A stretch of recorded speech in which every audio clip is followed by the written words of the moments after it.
Bienvenue dans notre exploration du jour. On plonge dans une série de textes assez denses, Oui, des extraits bibliques, surtout l'évangile de Jean, c'est ça? exactement, mais aussi d'autres passages et des interprétations théologiques, disons, spécifiques, qui nous ont été fournis. D'accord. Au cœur de tout ça, la figure de Jésus-Christ. On va regarder de près sa relation avec Dieu le Père, sa mission. Sa mort, sa résurrection. Voilà. Et ce que tout ça implique, selon ses écrits, bien sûr. Bien sûr. L'idée, c'est vraiment de décrypter la logique interne. La logique interne de ses sources. Oui, comment présente-t-elle les actions de Jésus, son autorité, la nature de son sacrifice, Et comment ça éclaire des concepts comme le péché, la mort. le salut? Exactement. On essaye de comprendre le système de pensée proposé ici. D'accord.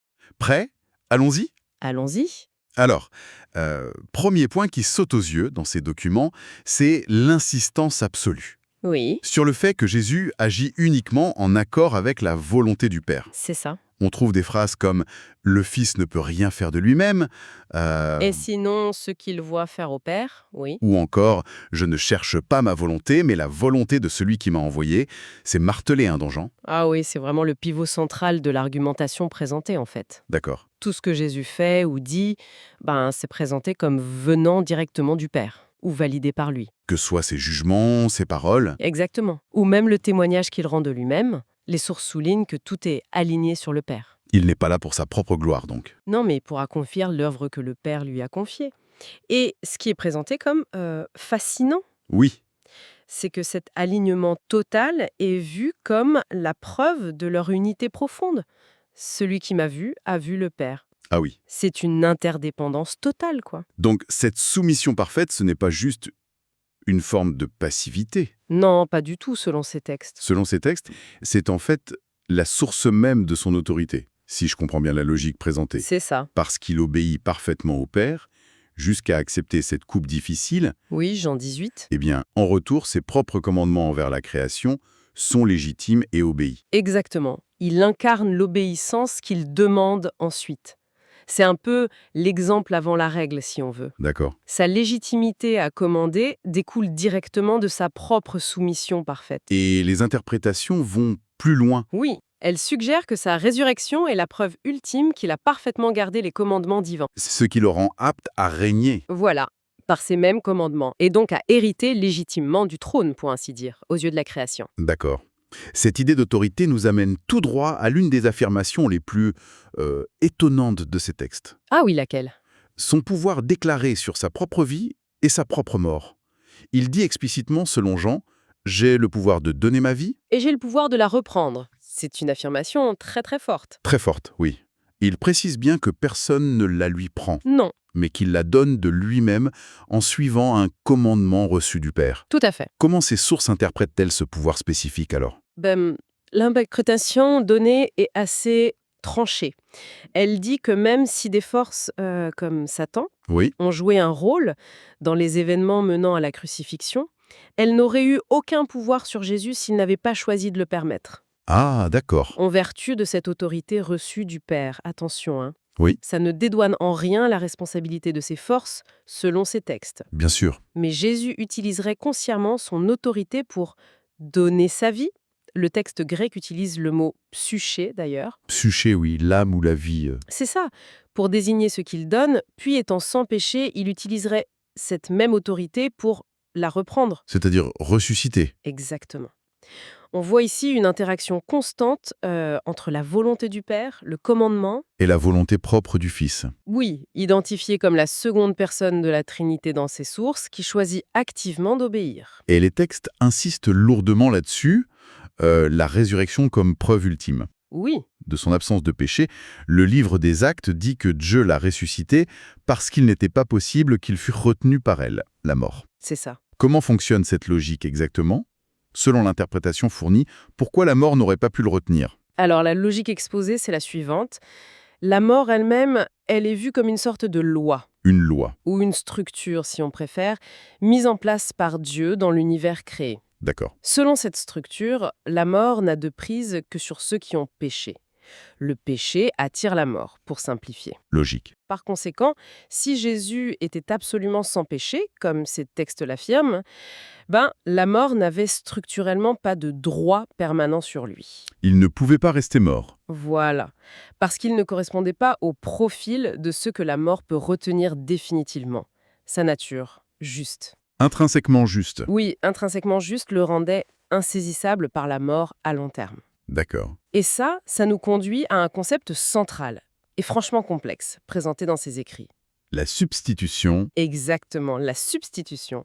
L'idée est que Jésus n'est pas seulement mort, mais qu'il a pris sur lui nos péchés. Hmm.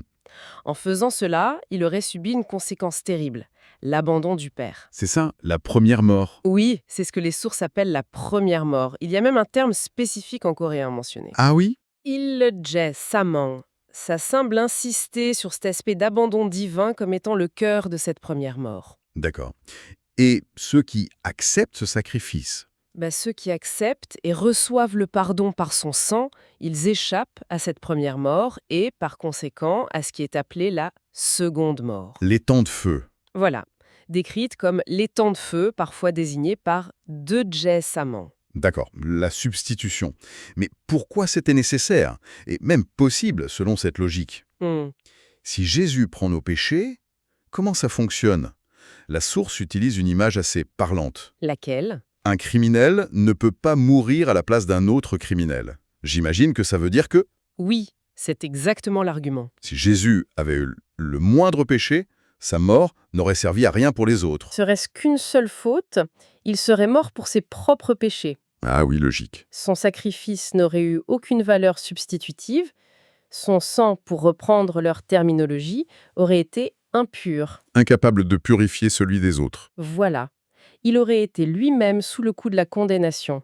Son absence totale de péché était donc la condition, sine qua non, Indispensable. pour que sa mort puisse compter pour les autres. Et c'est là que la résurrection revient. Encore elle. Oui, elle est présentée comme le sceau, la preuve irréfutable qu'il était bien sans péché, et donc que son sacrifice était valide et efficace pour autrui. Fascinant comme la résurrection est centrale, vraiment, dans cette argumentation. Tout à fait. Maintenant, les sources abordent une distinction intéressante tirée d'une lettre de Paul. Aux Corinthiens, oui. Ou animique, liée à la psyché dont on parlait. Oui, l'âme, le souffle de vie. Et le second est spirituel, lié à l'esprit, pneuma.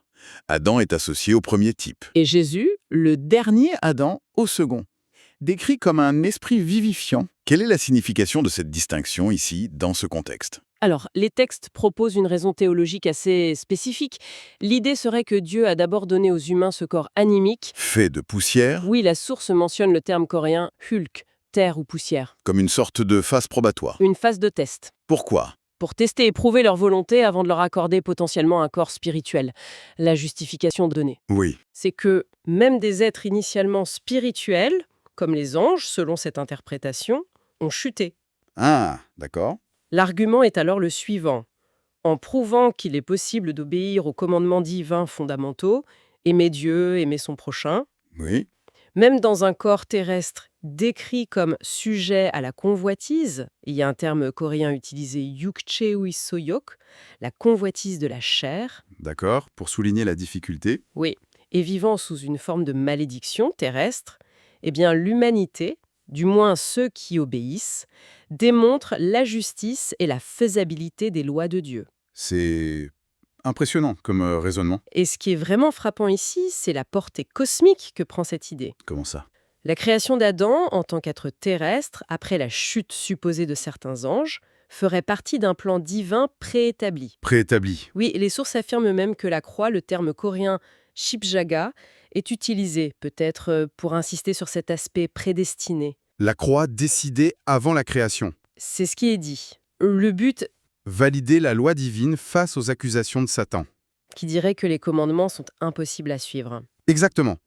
Et en même temps, parachever le développement du libre arbitre des créatures jugées justes, y compris les anges restés fidèles. Si je comprends bien la logique, c'est presque un argumentaire légal à l'échelle cosmique. On pourrait dire ça, oui. Si des créatures dans des corps considérés comme faibles et limités, la source qualifie ce corps animique de Honjijogin Mom. Très contraint par l'espace-temps, comparé au corps spirituel. Si eux peuvent obéir, Alors l'argument que les lois divines seraient trop dures, même pour des êtres spirituels, comme les anges, Il tombe. il tombe. Prouver ainsi la vérité du commandement. L'expression « kemene jin shilham » est mentionnée. Pour souligner cette validation, oui. Ça établirait une base légitime pour le jugement final contre ceux qui transgressent ces lois. Satan, les humains pécheurs. C'est ça. Et ça mènerait à l'éradication finale du péché, accomplissant le but de la création. C'est une perspective assez vertigineuse. Tout à fait. Et ça s'inscrit dans une autre affirmation des sources. Laquelle? Jésus y est identifié comme la seconde personne de la Trinité, co-créateur avec le Père. D'accord. À ce titre, l'espace, temps, la mort, le séjour des morts, Hadès, ou Umbu en coréen dans le texte, Oui, lui appartiendrait intrinsèquement. On cite l'Apocalypse où il détient les clés de la mort et du séjour des morts. pourtant, Pourtant, et c'est là le paradoxe intéressant souligné, oui. en devenant lui-même une créature Pijomun, en s'incarnant, il y aurait une nécessité théologique pour qu'il hérite. Ou hérite. Oui, le mot coréen sangsok, hériter, est explicitement utilisé, qu'il hérite cette autorité et ce nom supérieur de la part du Père, d'une manière formelle. Formelle et compréhensible par la création. Voilà. Ah, donc la croix. Ce ne serait pas ce qui lui donne son autorité originelle de créateur, Non. mais plutôt l'événement qui confirme et officialise cet héritage, Mhm. pour que les créatures puissent le comprendre et l'accepter, C'est un peu ça, oui. comme une inauguration publique de son règne légitime. C'est une bonne image. L'idée serait que, s'il avait exercé son jugement divin de manière, disons, abrupte, avant la croix, Oui, les créatures n'auraient peut-être pas pleinement saisi ou accepté la combinaison de l'amour et de la justice de Dieu. c'est précisément l'argument présenté. La croix manifesterait ces deux aspects, amour et justice, simultanément et de manière éclatante. Dissipant les doutes potentiels. Exactement, sur la nature de Dieu. Cela lui permettra ensuite d'exercer le jugement final. Condamner les pécheurs à l'étang de feu, par exemple. Oui, sans que les créatures justes ne puissent percevoir Dieu comme injuste ou manquant d'amour. La croix établit publiquement la légitimité de son règne et de son jugement à venir. D'accord. Et les sources mentionnent aussi un concept de prémisse. Oui, Chot Yolme, ça se déroulerait en 3 étapes selon cette interprétation. 3 étapes. Jésus lui-même comme première prémisse de ceux qui sont endormis. Ensuite, les croyants de la Pentecôte comme première prémisse de l'Esprit reçu. Et la 3e? Et un groupe futur de 144 000 décrits comme les premières prémices humaines rachetées de la terre, Et l'achèvement de ce processus. manifesterait pleinement la vérité du commandement dont on parlait, ouvrant la voie au jugement final.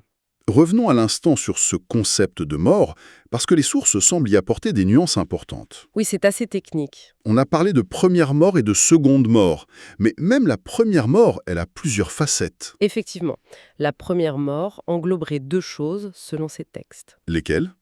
D'une part, l'aspect crucial de l'abandon par Dieu. Le terme coréen borim jugum, mort d'abandon, est utilisé pour ça. Et d'autre part? La mort physique terrestre, le retour à la poussière, appelé ukjugum, mort de terre-poussière. Et cette mort physique, elle est décrite comment? Parfois comme un sommeil, jam, quelque chose que même les justes et Jésus lui-même, dans son corps physique, expérimentent. À cause de la malédiction sur la terre. Voilà, dans cette perspective, ce n'est pas la vraie mort existentielle. La vraie mort, alors c'est quoi? C'est la séparation d'avec Dieu, cet aspect d'abandon de la première mort. Ça, c'est le plus redoutable selon ses écrits. Et Jésus aurait expérimenté cet aspect précis. Oui, mais à notre place, en tant que substitut. D'accord. Par conséquent, ceux qui croient en lui sont reconnectés à Dieu par son sacrifice, et ils échappent. À cette séparation définitive et à la seconde mort. C'est ça. Ceux qui le rejettent, par contre, restent dans cet état de séparation de la première mort qui mène inévitablement à la seconde. Et les sources insistent sur un point structurel, fondamental selon elles. Oui, absolument fondamental. Jésus ne pouvait pas pécher. Il ne pouvait pas. Pas seulement qu'il n'a pas péché, mais qu'il en était structurellement incapable. C'est l'affirmation, oui. Quelle est la justification pour une affirmation aussi forte? L'argument repose sur son identification à la parole créatrice et de soutien de l'univers. Le malsem. Oui, la parole, qui est centrale ici. Si la parole elle-même, le fondement de la réalité, pouvait être fausse, erronée ou pécheresse, Alors la création n'aurait pas pu? ni voir le jour, ni continuer d'exister. Sa nature même l'empêcherait de pécher selon cette vue. D'accord. Donc sa résurrection n'est pas vue comme un acte où Dieu contourne les règles? Non, pas du tout. mais comme la conséquence logique et nécessaire de son absence de péché. Conformément à la structure de justice qu'il a lui-même établie. Exactement, le péché mène à la mort, l'absence de péché permet la vie. C'est la règle qu'il incarne. Et l'idée qu'il aurait pu ressusciter même s'il avait péché? Et explicitement rejetée par ses sources comme une contradiction de la justice divine qu'il incarne. Ce serait impossible selon cette logique. Donc si on récapitule la logique de ces textes, on a un Jésus en parfaite harmonie avec le Père. Oui, Son autorité découle de sa soumission. Il utilise cette autorité pour se sacrifier volontairement, prenant la place des pécheurs. c'est ça. Sa résurrection est la preuve éclatante de son absence de péché, ce qui valide son sacrifice substitutif. Tout à fait, Et même la condition humaine, ce corps terrestre dit animique, oui. est refondu dans cette perspective comme une sorte d'arène Une arène choisie par Dieu. pour prouver, face à une rébellion cosmique, que ses commandements sont justes et réalisables. Oui, c'est un tableau d'ensemble assez cohérent, vu de l'intérieur. Absolument. Et pour laisser peut-être une dernière idée en suspens, tirée de cette analyse, Oui. la perspective offerte ici suggère que tout ce drame cosmique de la création des anges et des humains, en passant par les chutes, les alliances, jusqu'au sacrifice sur la croix, Oui. tout ça n'a pas seulement pour but le salut individuel des humains, Mais c'est que ça se il suggère. viserait aussi, et peut-être surtout, à démontrer de manière définitive, devant l'ensemble de la création, anges et humains, Démontrer quoi? la justice intrinsèque, la bonté fondamentale et la faisabilité des voies de Dieu, de ses commandements. Le guémian. Résoudre ainsi le conflit cosmique. Voilà, initié par la rébellion et parachevé le dessein créateur originel. C'est une réflexion qui invite à considérer l'ampleur des enjeux. Tel que présenté dans ses écrits, oui, bien au-delà de notre seule perspective terrestre.